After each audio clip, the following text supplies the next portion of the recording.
Yeah. اونا رو میبینی آقای رنگو؟ دوستا و همسایه های من. میبینی روزها رو چطوری سپری میکنن؟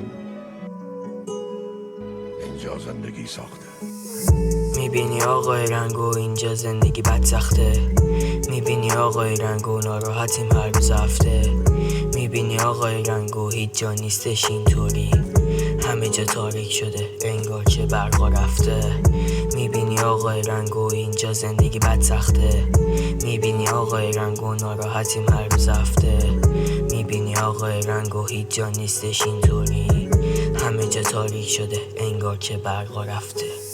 لعنت به همه آدم و دورم که نیومدن به چشم ما هم، کاشکی تموم شه همه روزا. این روزا صبرم ندارم کلا، چند ماه پیش بودم فکر فردا، ولی خب این روزا میشینم تنها، ندارم انگیزه واسه آهنگا. نمیدونم چطور کم میشه دردام، بخونم پشت میکم ناراحت. همه روزامون میگذره راحت، از دقیقش بگیر تا که ساعت. ولی خب خیلی ها نمیشن آدم، واسه هممون هست خب سخت. بگاهی شده و همه چی لفظ، امیدوارم نشه روز آخر، یه روزی میاد که نخونم غم. میبینی آقای رنگو اینجا زندگی بد سخته. میبینی آقای رنگو ناراحتیم هر روز هفته.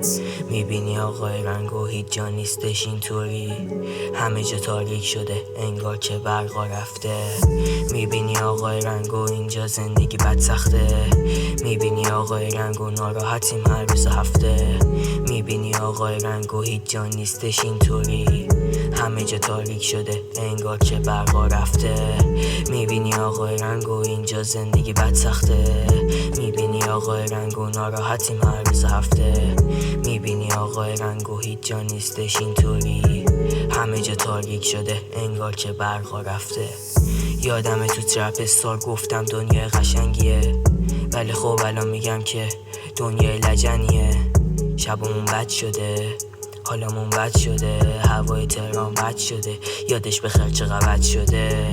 کارا من سمی نیستن باحال، دور و بر آدم و بدجور چاقال. از وقتی کرده خدافزی زندگی کوتاه شد بدتر خاقان. شبا من میگذره یه روز خوب یه روزی بد یه روزی نو، چشمم قرمز بدتر از اون، بعضی وقتا هم میچکه خون. میبینی آقای رنگو اینجا زندگی بد سخته. میبینی آقای رنگو ناراحتیم هر روز هفته. میبینی آقای رنگو هیچ جا نیستش اینطوری، همه جا تاریک شده انگار که برقا رفته.